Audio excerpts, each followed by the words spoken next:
On a cold morning in October of 1972, in Franklin County, Nebraska, a 28-year-old farmer named Paul Einhorn buried his father in the family cemetery behind the farmhouse. Herman Einhorn was 67 years old when his heart gave out.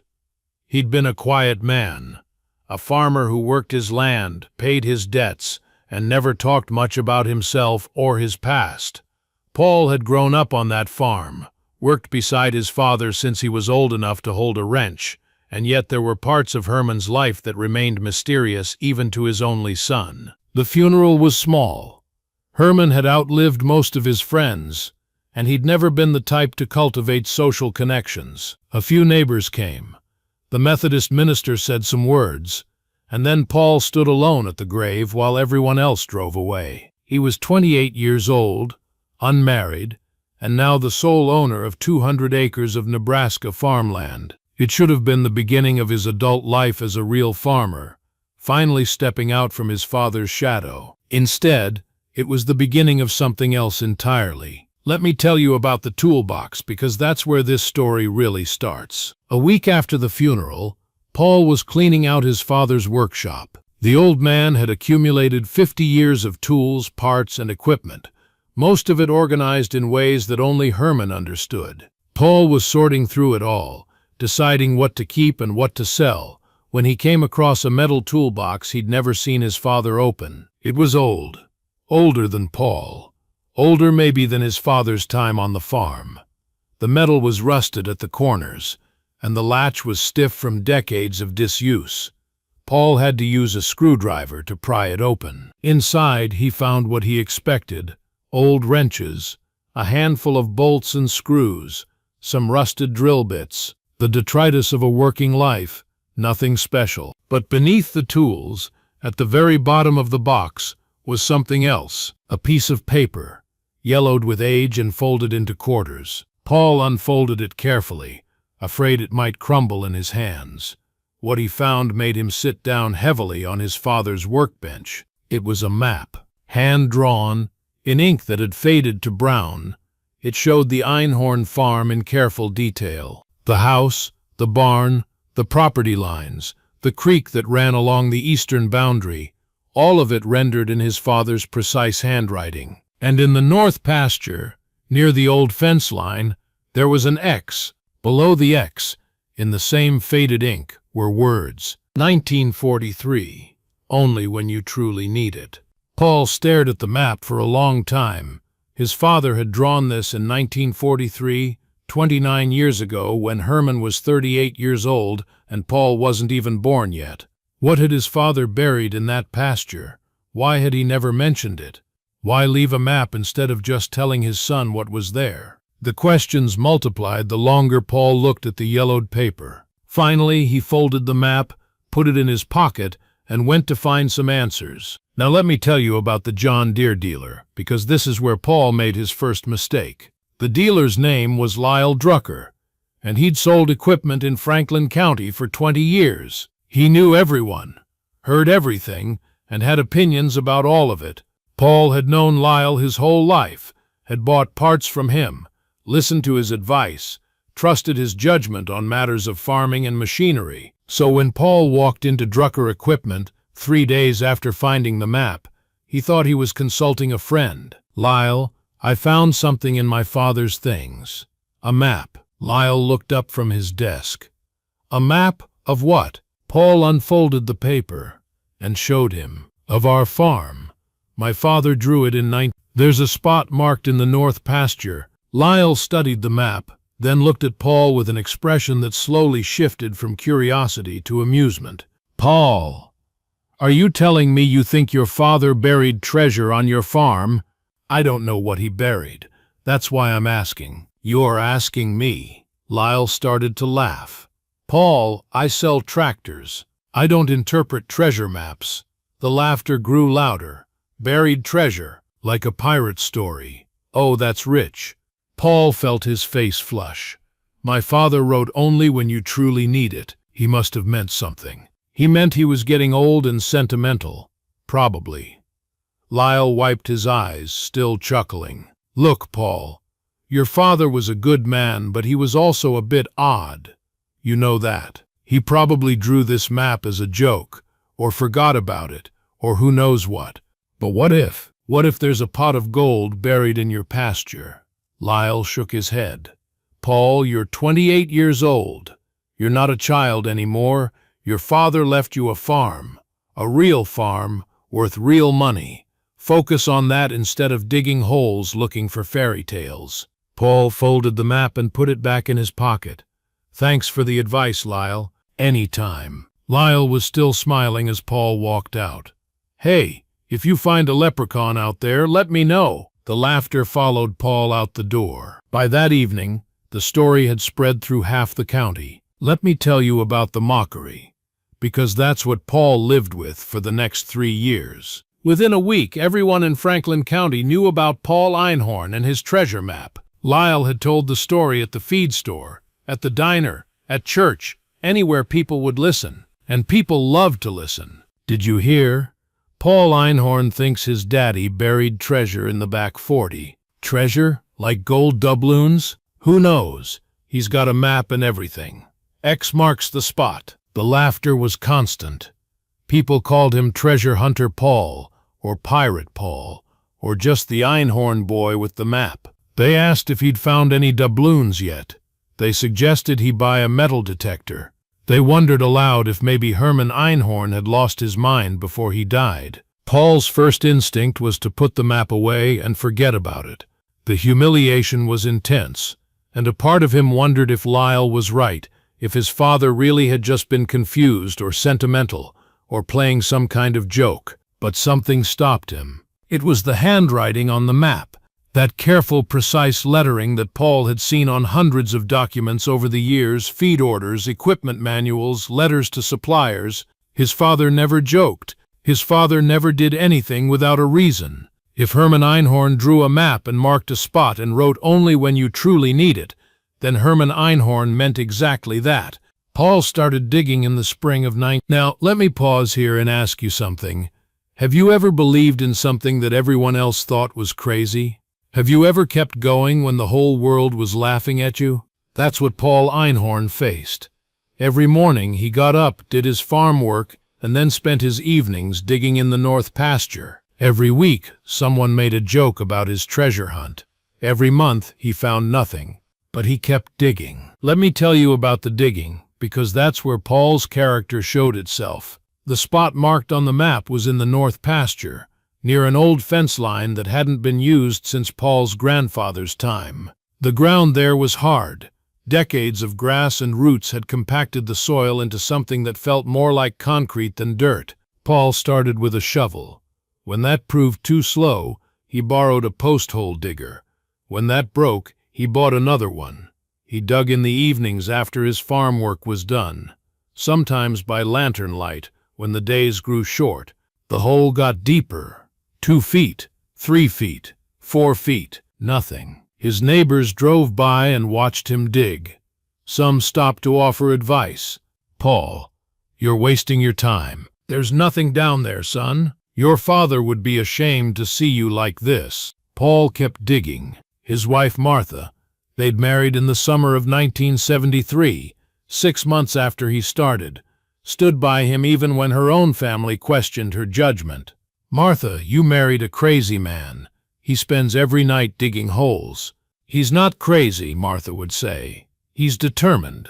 There's a difference. The difference is crazy people don't know when to quit. Martha had no answer for that, but she brought Paul sandwiches while he dug, and she never asked him to stop. Let me tell you about the doubts, because Paul had them too. By the fall of 1974, 2 years after he found the map, Paul had dug a hole nearly 5 feet deep and 6 feet wide. He'd moved tons of Nebraska soil. He'd broken 3 shovels, 2 post-hole diggers, and a pickaxe. He'd endured 2 years of mockery, 2 years of jokes, 2 years of watching his neighbors smirk every time they saw him. And he'd found nothing. One night, after another fruitless evening of digging, Paul sat on the edge of the hole and looked at the map by lantern light. The X was still there, mocking him. The words were still there. Only when you truly need it. What did you bury, Dad? Paul whispered to the darkness. "Why didn't you just tell me?" There was no answer. There was never an answer. Paul folded the map and put it in his pocket. He picked up his shovel. He climbed back into the hole, and he kept digging. Let me tell you about Martha, because she was part of this story too. Martha Einhorn, née Patterson, had grown up on a farm 3 miles from the Einhorn place. She'd known Paul since childhood, had watched him work beside his father, had seen the way he treated animals and equipment and land. She knew he was quiet, like Herman. She knew he was stubborn, like Herman. And she knew he was honest in a way that most men weren't. When Paul showed her the map, 3 months into their marriage, she didn't laugh. "What do you think it is?" she asked. "I don't know. Money, maybe, or documents, something valuable." "And you believe it's really there?" Paul looked at her. "My father never lied to me, not once, in 28 years. If he drew this map, there's something at that spot. I just have to find it." Martha nodded. "Then we'll find it." She never questioned him after that. When neighbors made jokes, she defended him. When his own cousins suggested he might need professional help, she told them to mind their own business. When the hole reached 5 feet deep and still showed nothing, she brought him coffee and sat with him while he rested. "Everyone thinks I'm crazy," Paul said one night. "Everyone thought Noah was crazy too," Martha replied, "until it started raining." Paul smiled. It was the first time he'd smiled in weeks. "I love you," he said. "I know. Now finish your coffee and keep digging." Now let me tell you about the morning of April 12, 1975, because that's when everything changed. Paul had been digging for 2.5 years. The hole was now 6 feet deep, deeper than a grave, and the sides had to be shored up with boards to keep them from collapsing. He'd expanded the width twice, following a hunch that maybe he'd miscalculated the exact position of the X. That morning, he climbed down into the hole before sunrise, planning to dig for an hour before starting his regular farm work. The soil at this depth was different, harder, with streaks of clay that made every shovelful a struggle. He'd been digging for maybe 20 minutes when his shovel hit something that wasn't dirt. The sound was different, metal on metal, with a hollow ring that echoed up from the bottom of the hole. Paul's heart stopped. Then it started again, pounding so hard he could feel it in his throat. He dropped to his knees and started clearing the dirt with his hands, not trusting the shovel to be gentle enough. The clay was stubborn, clinging to whatever was beneath it, but Paul scraped and dug and pulled until he could see it. A metal box, rusted, corroded, about the size of a large shoebox, but unmistakably a metal box, buried 6 feet deep in the spot his father had marked 32 years earlier. Paul sat back on his heels, covered in dirt, tears streaming down his face. "Martha!" he shouted. "Martha!" She came running from the house, still in her nightgown, and found her husband kneeling in a hole in the pasture, cradling a rusted metal box like it was a newborn child. "You found it," she breathed. "I found it. They didn't open it in the field." Paul wanted to. His hands were shaking with the need to know what was inside. But Martha insisted they bring it to the house, clean it off, do this properly. This was the treasure his father had left him. It deserved respect. They carried it to the kitchen table, and Paul pried off the rusted lid with a screwdriver. Inside was an envelope sealed with wax that had long since crumbled. Inside the envelope was a letter, written in Herman Einhorn's careful hand. Paul read it aloud, his voice breaking on every other word. "My dear son, if you are reading this, then I am gone, and you have found what I left for you. I buried this box in April of 1943, during the darkest days of the war, when I feared that the banks might fail, and the government might collapse, and everything we had worked for might be taken away. Inside this box you will find 2 things. The first is $12,000 in cash. My entire savings accumulated over 15 years of farming. In 1943, I did not trust the banks to keep it safe. I trust the earth more than I trust institutions. The second is more valuable than the money. It is the deed to the 80 acres north of our property, the land that belonged to my father before the bank took it in I never told you about this box because I hoped you would never need it. I hoped the world would be kind enough that you could live your life without buried treasure. But if you are reading this letter, then the world was not kind, and you needed what I left. Use it wisely, my son. Buy no debt, trust no banker, and remember that the earth keeps its secrets better than any vault. Your father, Herman Einhorn, April 17, 1943. Paul set down the letter and looked at what else was in the box. Bundles of cash, old bills from the 1940s wrapped in oilcloth to protect them from moisture. He counted them twice, $12,000 exactly, and beneath the cash, a deed. Yellowed, fragile, but unmistakably legal.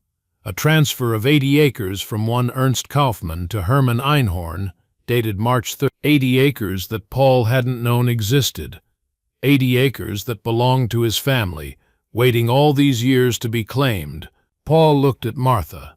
Martha looked at Paul. "We need to go to the bank," she said. "First we need to go see Lyle Drucker. Let me tell you about the John Deere dealership, because Paul Einhorn had something to show them." When Paul walked into Drucker Equipment that afternoon, carrying a metal box under his arm, every head in the place turned to look at him. Lyle was at his desk, going over paperwork, and he looked up with that familiar smirk already forming on his face. Well, treasure hunter Paul, did you find your gold doubloons?" Paul set the metal box on Lyle's desk. He opened it. Lyle's smirk disappeared. What is that?" "That's $12,000 in cash." Paul's voice was calm, steady. "My father buried it along with a deed to 80 acres of land that I didn't know I owned." Lyle stared at the money, then at Paul, then at the money again. His face had gone pale. "That's not possible." "It's possible." Paul pulled out the deed and unfolded it. "Ernst Kaufmann sold this land to my father 54 years ago. It was never recorded, nobody knew about it except my father, and now me." The other men in the dealership had gathered around, staring at the contents of the box. The jokes had stopped. The laughter had stopped. Everyone was looking at Paul Einhorn with expressions that ranged from disbelief to something that might have been shame. "You dug for 2.5 years, one of them said. "I did. And you found it." "I did." Lyle sat down heavily in his chair. "Paul, I don't know what to say." "You don't have to say anything, Lyle. You said plenty over the past 2 years. Paul closed the metal box. "I just wanted you to see it. I wanted everyone to see it." He turned and walked out of the dealership, leaving silence behind him. Let me tell you about what happened next, because the treasure was just the beginning. The $12,000 in 1943 dollars was worth significantly more in 1975, roughly $50,000 in purchasing power, accounting for inflation. But more valuable than the cash was the land. The 80 acres north of the Einhorn property had been sitting unclaimed for 34 years. The original seller, Ernst Kaufmann, had died in His heirs had long since scattered. The county records showed the land as belonging to Kaufmann's estate, but there was no estate to claim it. Paul hired a lawyer and spent 3 months proving that his father's deed was legitimate. The lawyer found records of the original sale, a handwritten receipt in the Kaufmann family papers, confirming that Herman Einhorn had paid $1,800 cash for the property in 1941. In August of 1975, Paul Einhorn officially took possession of 80 acres that had been his family's secret for 34 years. He now owned 280 acres, all paid for, all debt-free, and he had $50,000 in the bank. Let me tell you about how Paul used the money, because that's what made his father proud. Most men in Paul's position would have expanded, would have bought new equipment, new land, new everything. The 1970s were boom times for farming. Prices were high, credit was easy, and everyone was getting bigger. Paul did none of that. He put the money in a savings account and left it there. He farmed his 280 acres the same way his father had farmed, 200 carefully, conservatively, without debt. He bought new equipment only when the old equipment couldn't be fixed. He hired help only when he couldn't do the work himself. Your father left you a fortune, Martha said one night. "Aren't you going to use it?" "I am using it," Paul replied. "I'm using it as insurance. That money is for when we truly need it, just like Dad said. But we needed it. That's why you dug it up." Paul shook his head. "I dug it up because I needed to know if it was real. But we don't need the money yet. We're doing fine. The money is for when things go wrong." Martha looked at her husband, this stubborn, patient man who had dug for 2.5 years on faith, and she understood. "You're waiting for something. I'm waiting for whatever comes next. Dad buried that money because he didn't trust the good times to last. Neither do I. Now let me tell you about 1984, because that's when Paul's patience paid off. The farm crisis hit Nebraska like a hammer. Interest rates spiked. Commodity prices collapsed. Land values crashed. Farmers who had borrowed to expand found themselves underwater, owing more than their assets were worth. Paul Einhorn's neighbors were among them. Lyle Drucker's dealership closed in He'd extended credit to half the farmers in the county, and half of them couldn't pay. The man who had laughed at treasure hunter Paul was now bankrupt and looking for work. The farms around Paul started going to auction. Families who had worked the land for generations were losing everything because they had trusted the good times to last and borrowed against a future that never arrived. Paul went to those auctions. He didn't gloat. He didn't remind anyone of how they'd laughed at him. He just raised his hand and bid. By 1986, Paul Einhorn owned 480 acres, his original 200, the 80 his father had secretly purchased, and another 200 bought from neighbors at foreclosure prices. He paid cash for all of it. The money his father had buried in 1943 had grown, in the bank for 11 years. Combined with Paul's savings from a decade of careful farming, it was enough to buy security when everyone else was drowning in debt. "Your father was a smart man," Martha said, watching Paul sign the paperwork for his latest purchase. "He was scared," Paul replied. "Scared of what could happen when people trust institutions more than they trust themselves. He buried that money because he'd lived through the Depression, through the Dust Bowl, through the war. He knew that good times don't last, but you didn't live through those things. How did you know to wait?" Paul thought about it. "I guess I trusted him, even when everyone said I was crazy, even when I was digging in that hole for 2.5 years with nothing to show for it." He smiled. "Dad told me to use the money only when I truly needed it. I figured he knew better than I did when that would be." Let me tell you about Lyle Drucker, because his story has an ending too. In 1987, Paul heard that Lyle was working at a farm supply store in Grand Island, a 62-year-old man stocking shelves and answering questions about products he used to sell on credit. Paul drove to Grand Island and found him. Lyle looked up from the fertilizer display he was organizing. His face went red. "Paul, I heard you've done well." "I've done okay, more than okay. From what I hear, 480 acres, all paid for." Lyle tried to smile, but it came out wrong.